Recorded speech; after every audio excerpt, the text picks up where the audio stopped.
L'OTAN a choisi de placer tous ses jetons sur l'Ukraine, et jamais le risque n'a semblé aussi vertigineux. À Moscou, Vladimir Poutine, cible centrale de cette stratégie, a déjà laissé entendre que l'addition pourrait être lourde. Malgré ces avertissements à peine voilés, les capitales occidentales continuent d'avancer, tandis que l'idée de troupes déployées sur le terrain cesse peu à peu d'être une hypothèse théorique. Aux quatre coins du globe, les regards se tournent vers la Russie, suspendue à sa prochaine décision. L'inquiétude gagne les opinions publiques, l'atmosphère se charge de tensions et le spectre d'un dérapage majeur s'installe, presque palpable, comme une menace silencieuse prête à se matérialiser. Une affirmation majeure a été faite et confirmée par nul autre que l'ambassadeur russe à Londres. Dans une interview accordée à RIA Novosti, Andrei Kelin a déclaré que des officiers militaires britanniques travaillent sous couverture en Ukraine déchirée par la guerre. Pas des mercenaires, pas des volontaires, mais des officiers spécialisés. Il a affirmé que le personnel d'élite britannique travaille sous la couverture de la mission diplomatique du Royaume-Uni. Dans une autre affirmation choquante, le diplomate russe a déclaré que ses officiers britanniques conseillent également discrètement et fournissent une formation de combat spécialisée aux forces armées ukrainiennes. Il va même plus loin, ajoutant un avertissement selon lequel Londres est profondément préoccupé par la façon dont cela se présente en vertu du droit international. Kelin affirme que malgré les démentis publics, de nombreuses méthodes sont utilisées pour présenter la situation sous un jour relativement décent. Il a rappelé qu'en décembre, Londres a reconnu la mort en Ukraine de l'officier des forces armées britanniques George Hulley. Hulley est mort dans un accident lors de la formation des Ukrainiens à l'utilisation d'équipements militaires donnés par le Royaume-Uni. Quelques jours plus tard, le ministère de la Défense britannique a apposé un tampon sur l'affirmation de la Russie, admettant la mort d'un militaire britannique en Ukraine alors qu'il observait un test d'armes des forces armées ukrainiennes. Le journal The Sun a rapporté, citant des sources, qu'un accident de défense aérienne en Ukraine qui a tué un soldat britannique a coûté la vie à au moins 4 autres soldats ukrainiens. Selon le journal, Hulley servait dans le groupe de soutien des forces spéciales britanniques. Il testait les systèmes de défense aérienne en Ukraine. Le rôle de l'OTAN en Ukraine pourrait être bien plus profond, bien plus proche et bien plus direct que l'Occident ne l'admet. Londres n'a pas encore répondu à ces dernières affirmations, mais les allégations, si elles sont vraies, pourraient marquer une escalade dangereuse dans une guerre déjà sur le fil du rasoir. Pendant ce temps, le président ukrainien Volodymyr Zelensky a révélé le véritable coût de la guerre avec la Russie qui fait rage depuis le 24 février 2022. Zelensky a affirmé qu'environ 50 000 soldats ukrainiens ont été tués depuis que la Russie a lancé son invasion à grande échelle. Le président ukrainien Volodymyr Zelensky a révélé qu'environ 55 000 soldats ukrainiens ont été tués depuis que la Russie a lancé son invasion à grande échelle en 2022, avec beaucoup d'autres toujours portés disparus au combat. Alors que les négociations avancent péniblement à huis clos, la guerre continue de réclamer des vies sur les terrains.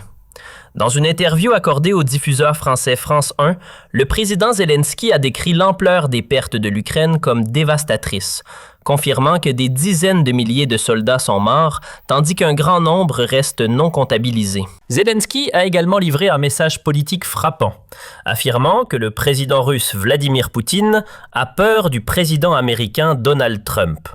Il a déclaré que cette peur devrait façonner l'approche de Washington, insistant sur le fait qu'aucun dirigeant américain ne devrait accepter des conditions dictées par le Kremlin. Zelensky a soutenu que la sécurité de l'Ukraine est indissociable de la stabilité mondiale, avertissant que traiter la guerre comme une question secondaire aurait des conséquences bien au-delà de l'Europe.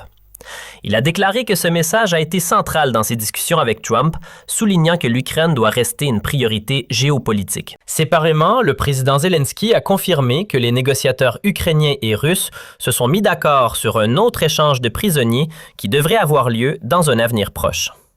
Il a déclaré que la position de Kiev reste inchangée, affirmant que la guerre doit vraiment se terminer et que la Russie doit être véritablement prête à le faire. Ces remarques interviennent alors que les envoyés ukrainiens et russes se sont rencontrés à Abu Dhabi pour une nouvelle série de pourparlers négociés par les États-Unis visant à mettre fin au conflit qui dure depuis près de 4 ans.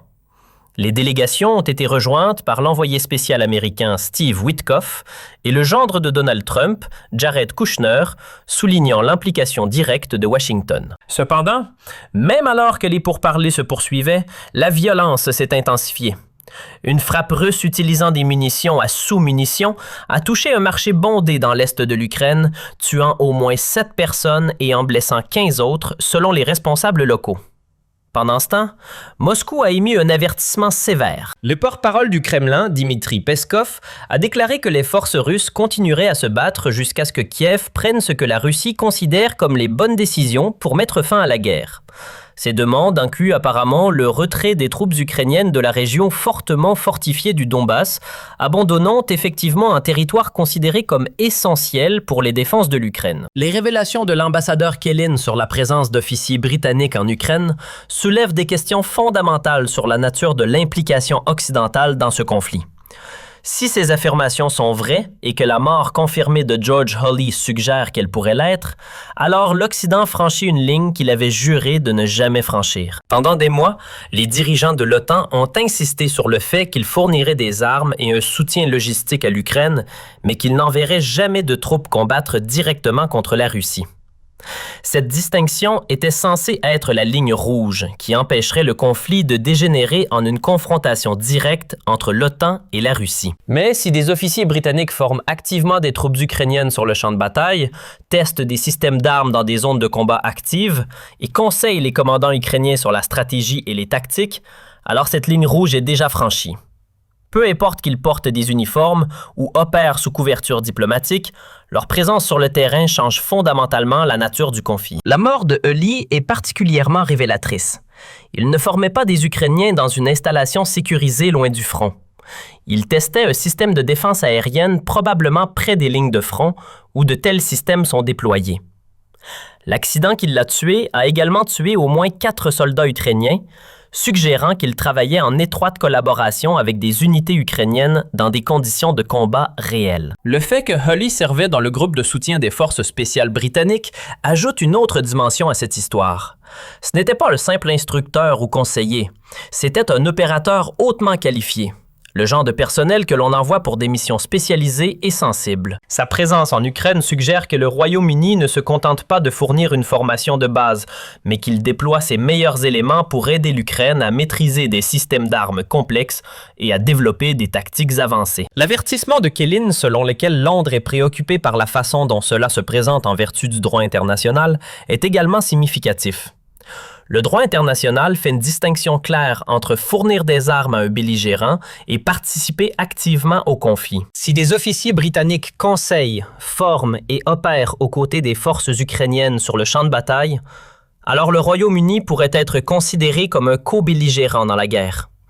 Cela donnerait à la Russie une justification légale pour cibler des actifs britanniques, non seulement en Ukraine, mais potentiellement au-delà. Pendant ce temps, les chiffres révélés par Zelensky racontent l'histoire d'une guerre qui saigne l'Ukraine à blanc. 55 000 soldats morts en moins de 4 ans, avec beaucoup d'autres portés disparus. Ce sont des pertes dévastatrices pour un pays de la taille de l'Ukraine, et ces chiffres ne capturent même pas l'image complète. Ils ne comptent pas les civils tués, les villes détruites, les millions de réfugiés, l'économie ravagée. L'affirmation de Zelensky selon laquelle Poutine a peur de Trump est un calcul politique destiné à encourager Washington à maintenir son soutien.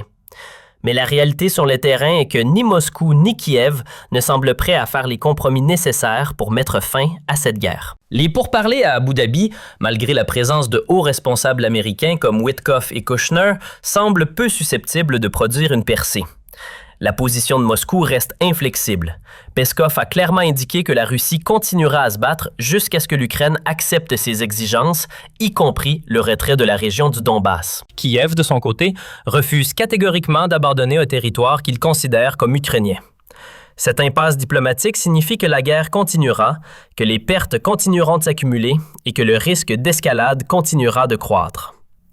L'attaque au marché qui a tué 7 personnes et en a blessé 15 autres est un rappel brutal que, même pendant que les diplomates parlent, les bombes continuent de tomber. L'utilisation de munitions à sous-munitions, des armes conçues pour maximiser les victimes civiles, montre que la Russie n'hésite pas à cibler délibérément des zones peuplées.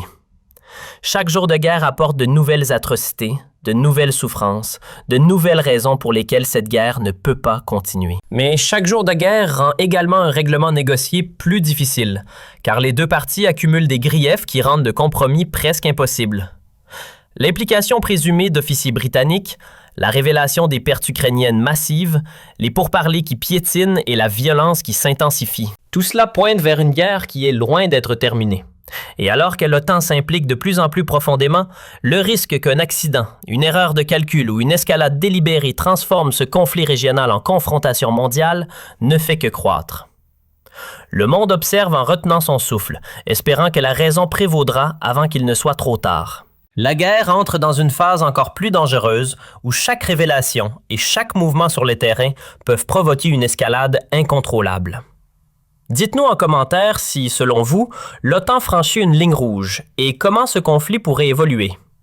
Abonnez-vous et laissez un like pour suivre nos prochaines analyses et ne rien manquer des développements à venir.